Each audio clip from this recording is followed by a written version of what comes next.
Hola, soy Gabriel León y estás escuchando La Ciencia Pop, un podcast sobre historias de ciencia. Antes del automóvil, antes de la locomotora y antes de la bicicleta, tuvimos caballos. Estos animales que comenzaron su historia evolutiva en las planicies de América del Norte se convirtieron en el motor de la civilización, tanto que todavía nuestros motores tienen caballos de fuerza. Todos saben que a caballo regalado no se le miran los dientes y que en algún momento un rey estuvo dispuesto a cambiar su reino por un caballo, animales que serán los protagonistas de la historia de hoy. Y les recuerdo que si les gusta este proyecto, lo pueden apoyar a través de mi página en Patreon. Para eso vayan a www.patreon.com/lascienciapop y se pueden inscribir para hacer un aporte mensual a este podcast. Agradezco, como siempre, el apoyo de mis muy queridos Patrons: Cristiano Teiza, Andrés Altamirano, Sebastián Toledo, Alberto Montt y Laura, Germaín Araya, Hernán y Lucas Castillo, el profesor Gonzalo Cepeda, Ana Lucía Luna, Simón Castillo Riedemann, Luciano Cisterna, Ricardo Yáñez, Fernando Montenegro, Matías van der Straten, Francisco de la Fuente, la familia Flores Noguer, Christian Fraiser, la familia Helfman von de Sauer, Giuseppe Carufo, David Pelao Pérez, Sebastián Umaña, Carolina Valle, Michelle Baró, Cristóbal Muene, la familia Serpa Rebolledo, Pablo y Milesita Villalobos, la familia Tanús Ramos, Rosario Calderón, Pedro Castillo, Adrián Cataldo, el EC Podcast, José Luis Ulloa, Amanda Larraín, Marcela Martínez, Cristóbal Orellana, Diego Riquelme, Constanza Jabal, Florencia Castañeda y Mauricio Silva.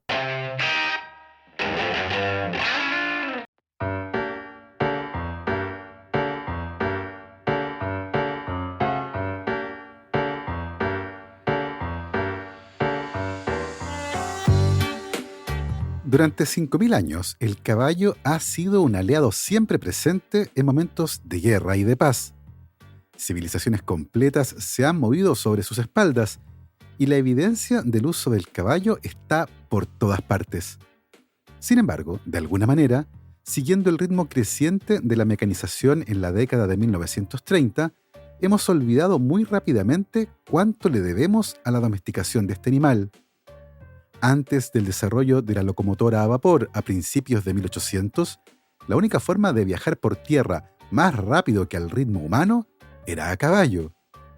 Dado que viajar es una de las características definitorias del desarrollo humano, la historia del caballo es entonces la historia de la civilización misma. Los caballos están incorporados en nuestra cultura más allá incluso de su presencia física, y todos sabemos que a caballo regalado no se le miran los dientes, y que alguna vez alguien estuvo dispuesto a ceder su reino por un caballo.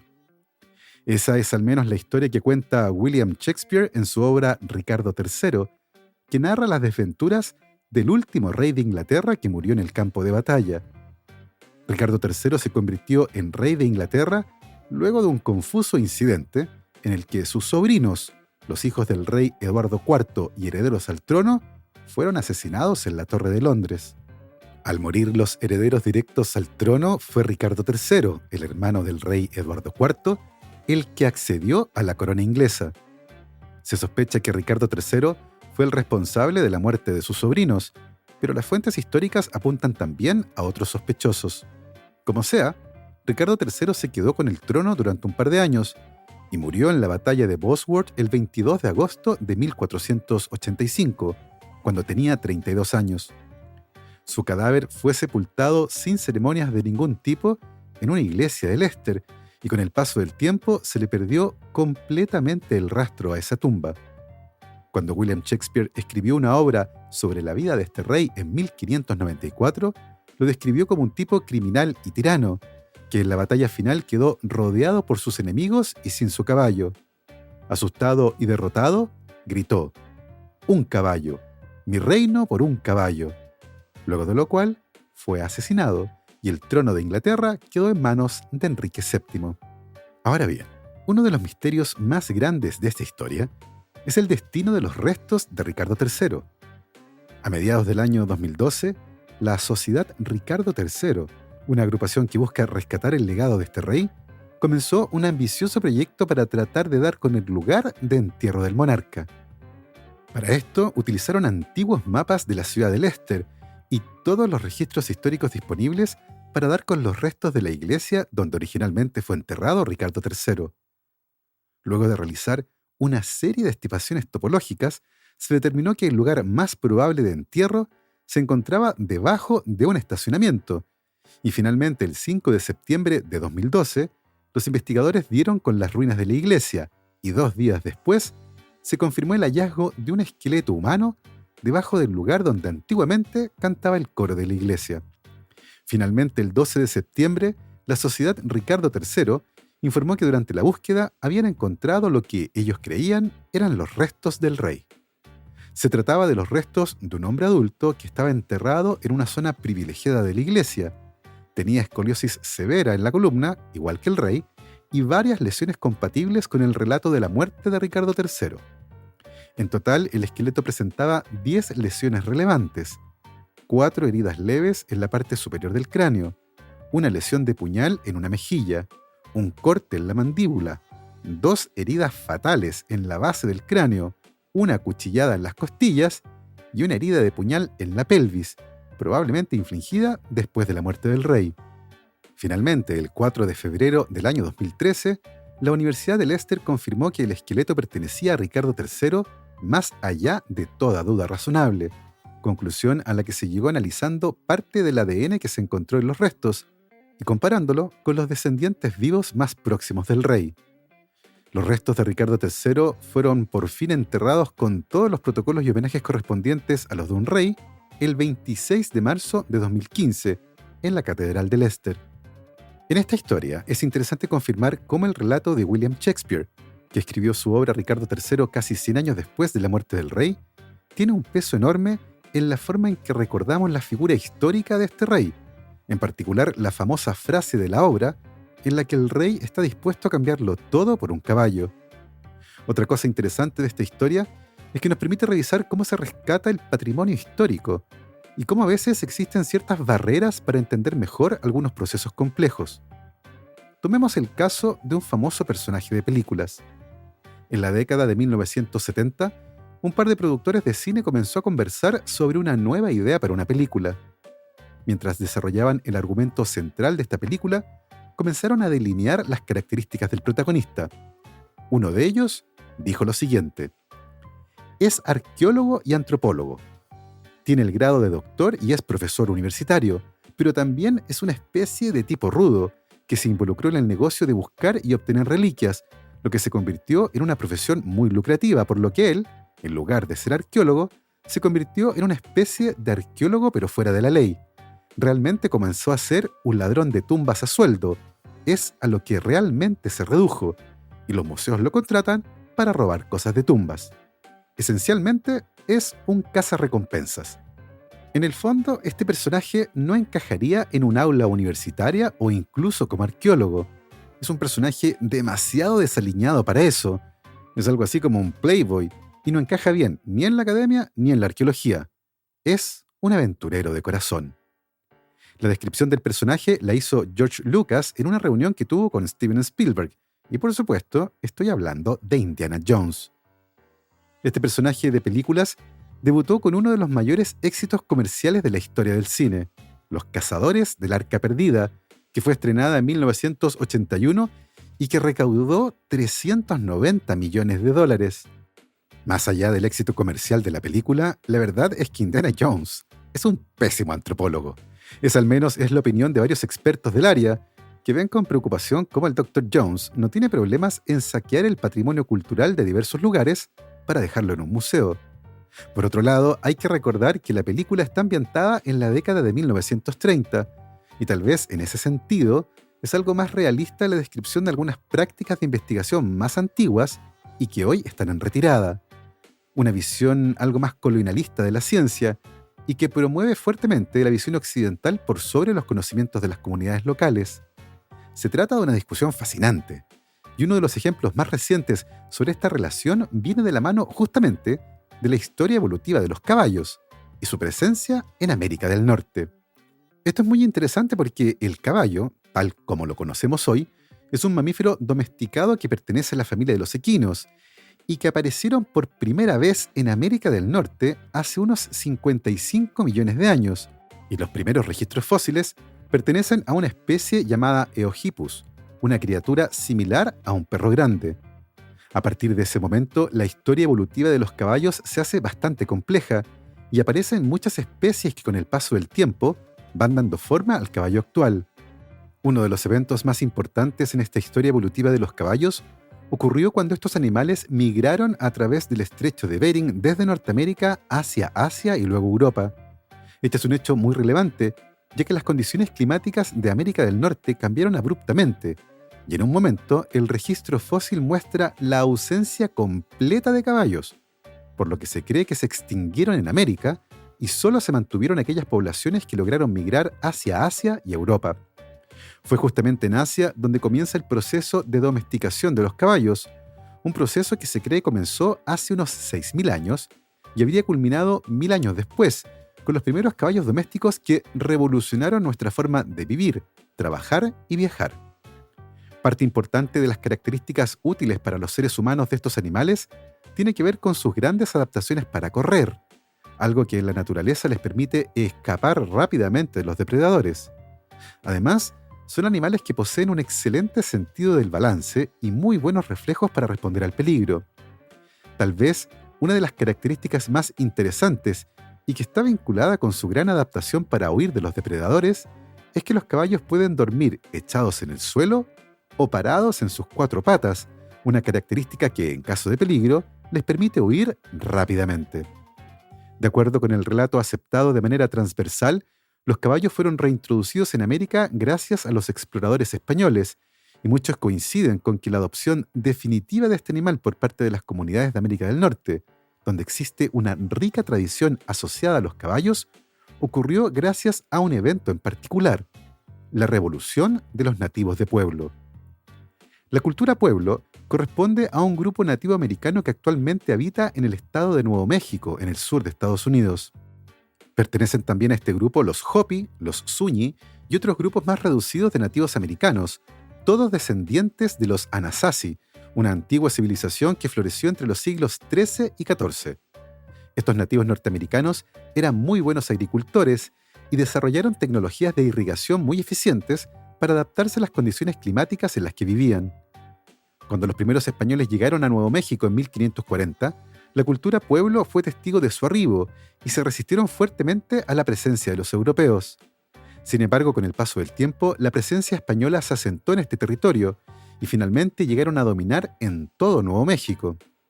La relación entre los nativos de Nuevo México y los españoles nunca fue buena, y una crisis desatada a partir de 1670 fue la gota que rebalsó el vaso. Por esa época, una extensa sequía azotó a esta zona de Norteamérica, causando hambruna tanto entre los habitantes nativos como también de los españoles. En 1680 y en medio de esta crisis, el gobernador Juan Francisco Treviño ordenó el arresto de 47 curanderos pueblo acusados de practicar hechicería. 4 de ellos fueron sentenciados a la horca y el resto fue castigado con azotes públicos. La detención de los curanderos hizo que varios líderes pueblo se acercaran a las autoridades españolas para exigir la liberación de todos los prisioneros, entre ellos uno conocido como Popé. Tras su liberación, Popé y otros líderes planearon una revolución en contra de los españoles y consiguieron el apoyo de otras comunidades para organizar un ataque conjunto. Este evento se conoce con el nombre de la Rebelión de los Nativos Pueblo, quienes bajo el mando de Popé lograron expulsar a los españoles del territorio de Nuevo México. Durante la revuelta murieron más de 400 españoles y los sobrevivientes se vieron forzados a abandonar sus casas, tierras y posesiones, lo que marcó la huida de más de 2.000 personas. Y claro, entre las pertenencias que fueron abandonadas estaban los caballos.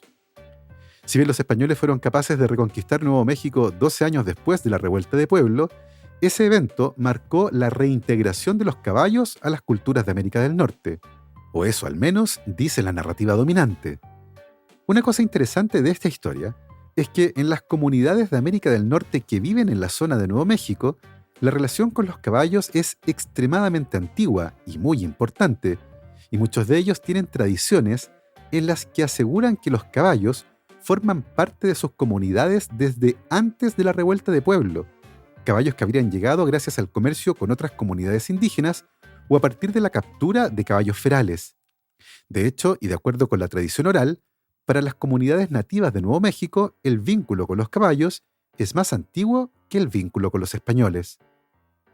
Recientemente, un grupo de 80 investigadores, muchos de ellos pertenecientes a las comunidades de Pueblo, Pawnee, Comanche y Lakota, participaron en un exhaustivo estudio publicado en la revista Science, en el que se analizó, mediante datación por radiocarbono y también análisis de ADN, los restos de más de 2 docenas de caballos que se encuentran en museos de Estados Unidos o que pertenecen a colecciones arqueológicas. Entre las muestras analizadas, 3 de ellas fueron identificadas en Wyoming, Kansas y Nuevo México y fueron datadas con certeza con una fecha anterior a la revuelta de pueblo. Una cosa interesante es que estos restos no parecen pertenecer a caballos ferales, que sencillamente se encontraban vagando por pastizales de Norteamérica, sino que parecen ser parte de la cultura de los nativos americanos. Eso al menos es lo que se puede inferir a partir de las marcas en la dentadura de uno de los caballos, que son compatibles con el uso de accesorios que utilizan habitualmente en caballos domesticados los nativos de Norteamérica. Por otro lado, el análisis detallado de los isótopos presentes en los restos de los dientes de estos caballos muestran que estos animales fueron alimentados con maíz, un cultivo típico de las culturas de Norteamérica y que constituye una dieta distinta a la que tendrían los caballos ferales. Finalmente, se detectó en uno de los caballos una fractura facial que fue curada, lo que significa que ese animal recibió atención veterinaria y cuidados. Cuando se comparó el material genético de estos restos de caballos con aquellos modernos, se descubrió que efectivamente tienen un vínculo muy estrecho con los caballos que inicialmente llevaron los españoles a Norteamérica, lo que sugiere que de alguna forma los caballos llegaron a las culturas norteamericanas desde España, pero antes que los españoles, probablemente a partir de animales que se escaparon o que fueron vendidos hasta llegar a Nuevo México antes de 1680, antes de la Revolución de Pueblo. Esta investigación no solo permite entender mejor la historia de los caballos en América, sino que también resalta la importancia de las tradiciones indígenas en la comprensión de los eventos históricos, algo que en este caso queda particularmente claro. Como sea, la reintroducción de los caballos en América terminó siendo vital no solo para la exploración del continente, sino que también generó otros aportes vinculados con los diversos usos que tienen los caballos. Entre esos está el apoyo vital que estos animales prestan para la agricultura y transporte, así como también la cría de cierto tipo de caballos que se han seleccionado para correr u otras actividades ecuestres. De hecho, la cría de caballos puede ser un negocio extremadamente lucrativo, particularmente cuando se trata de ciertos caballos que tienen aptitudes particularmente adecuadas, por ejemplo, para correr. En este sentido, existen caballos famosísimos, como Man o' War, un caballo que vivió entre 1917 y 1947 y que es considerado como el caballo de carreras más importante de todos los tiempos. En una época más moderna, destaca Secretariat, un caballo que vivió entre 1970 y 1989, un multicampeón de carreras criado en Estados Unidos y que aparece como el segundo caballo más importante de esta historia. Los criaderos de caballos cumplen entonces un rol fundamental en la selección de ciertas características, y la historia que les voy a contar a continuación ocurrió justamente en un criadero de caballos. En septiembre de 1994, varios caballos de un criadero en el norte de Brisbane, en Australia, enfermaron violentamente. Se trataba de animales esbeltos y bien cuidados, criados para las carreras. El establo se encontraba en un barrio antiguo y tranquilo, conocido como Hendra, donde abundaban las pistas de carreras de caballos y los establos con personas que se dedicaban profesionalmente a la cría y entrenamiento de estos animales. El primer caballo en enfermar fue una yegua llamada Drama Series, retirada de la competición y dedicada plenamente a la cría. La yegua estaba preñada y en un estado de gestación avanzado cuando comenzó a dar signos de que no se encontraba bien.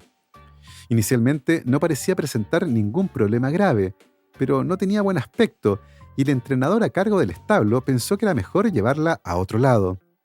Ese hombre se llamaba Victor Rail y era muy conocido en el mundo de los caballos.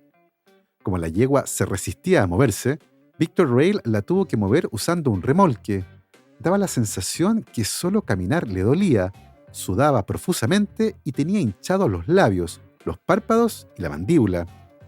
Victor Rail pensó que la yegua tenía alguna infección sin importancia y con los cuidados adecuados iría a mejorar pronto, así que intentó alimentarla con zanahoria rallada, pero el animal se resistió a comer.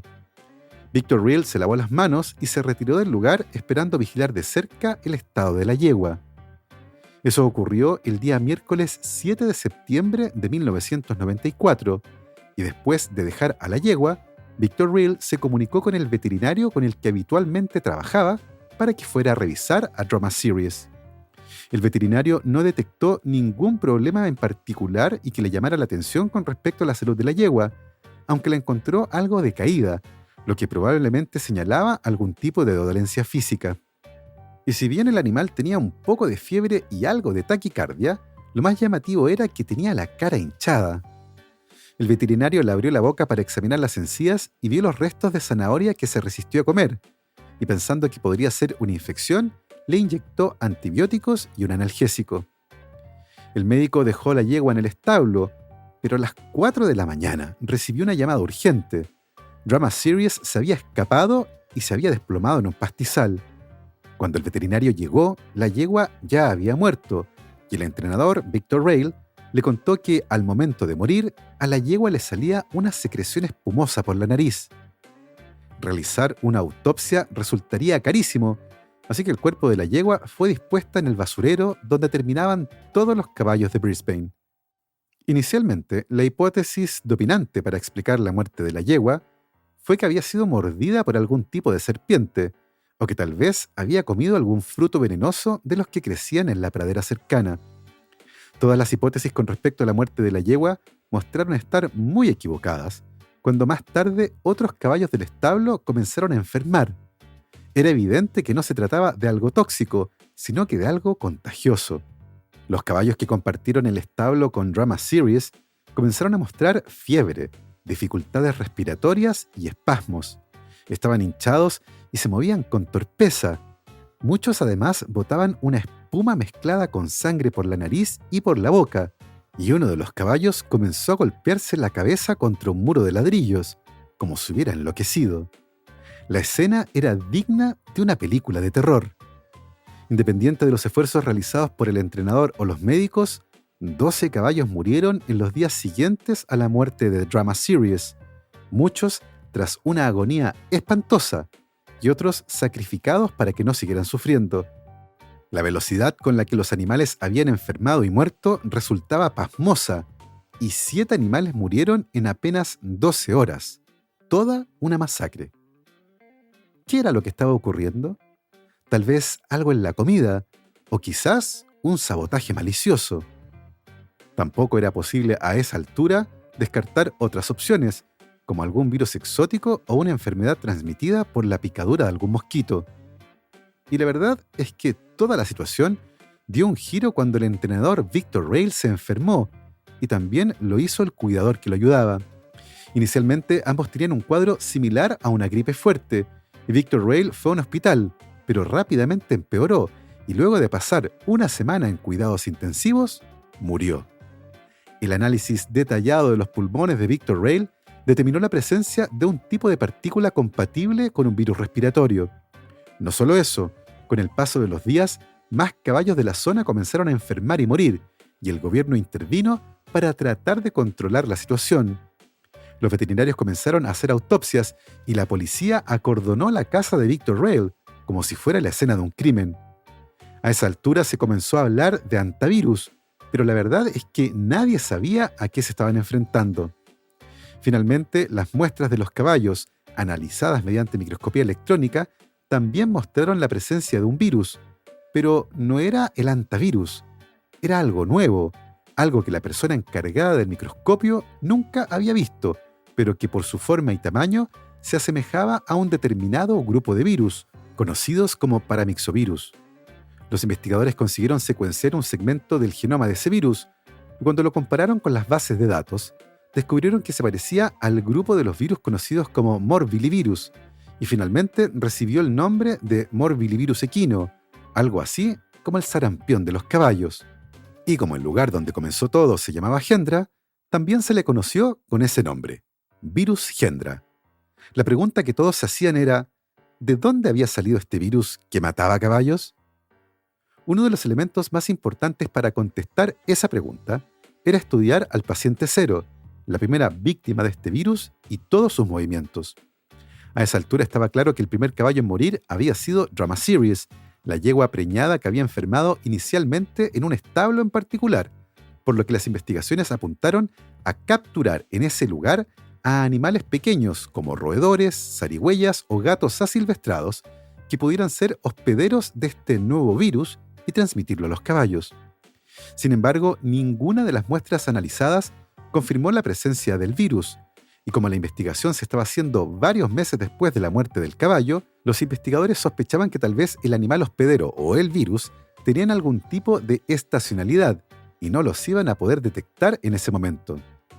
Finalmente, y luego de 2 años de arduo trabajo, los investigadores consiguieron aislar el mismo virus desde 4 especies de murciélagos, conocidos con el nombre general de zorros voladores, murciélagos de gran envergadura y que se alimentan de fruta.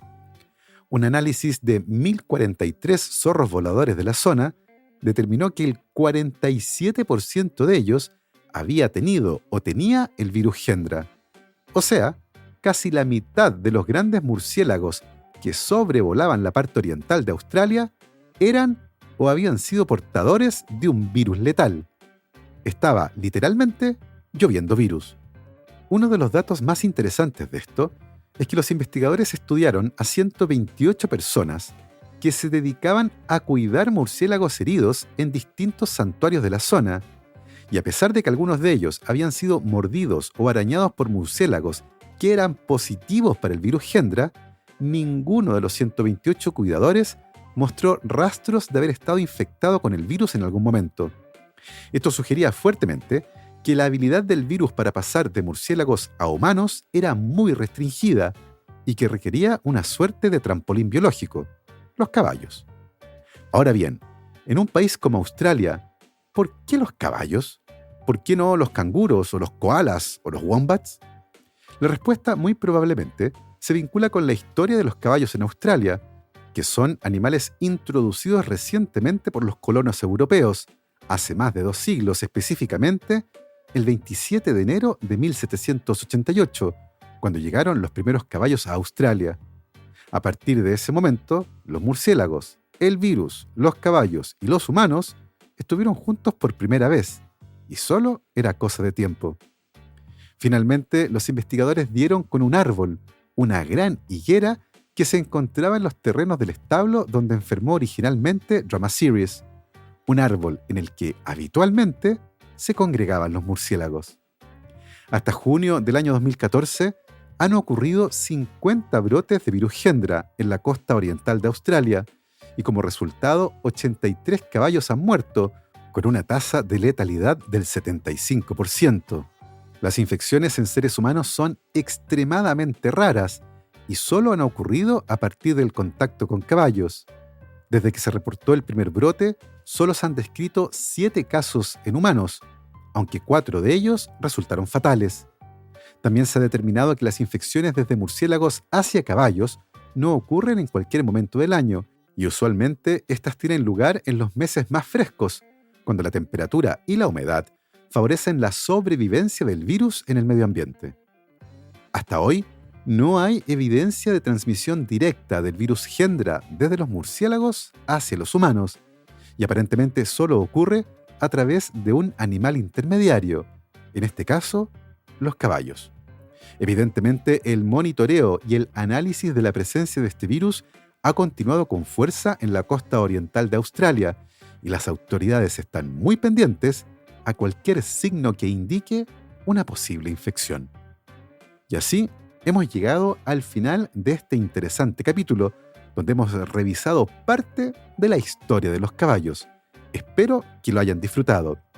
Yo me despido, como siempre, saludando a mis muy queridos patrons, la familia Yuri Martínez, Bernardo Polak, Claudio Oyarzo y Toña, Sebastián Beche, Cirilo, Fede y Pola, la familia Calen Quegrolo, Alejandra Díaz, Fernando Araya, la familia de la Cruz Morales, Alberto Pozo, Cosca y Banya, Pilar Calderón, la familia Fuentes Schonfeld, la familia T.S. Ríos, Beatriz Geldres, Martín Garrido, Luis Alberto Soto, Juan Catipillán, María Paz Domínguez, Emma y Ana Llenaro, Paula Lagos, Sandra Marras, la familia Mateluna Morán, David Saenger, María Soledad Neira, Giovanni Rosales, Olivia Artigas, la familia León Bosch, Ricardo Evia, la familia Permonti Rivera, Sergio y Jorge Pincheira Arancibia, Sergio Yuri Espinosa, los Rojas Peredo, Felipe Palma, Mario Vicuña, Ariel Guerrero, Paola Oyarzún, Ronda Butler y Bruno Gisling. Nosotros nos volvemos a encontrar la próxima semana. Que esté muy bien, cuídense mucho, lávense las manos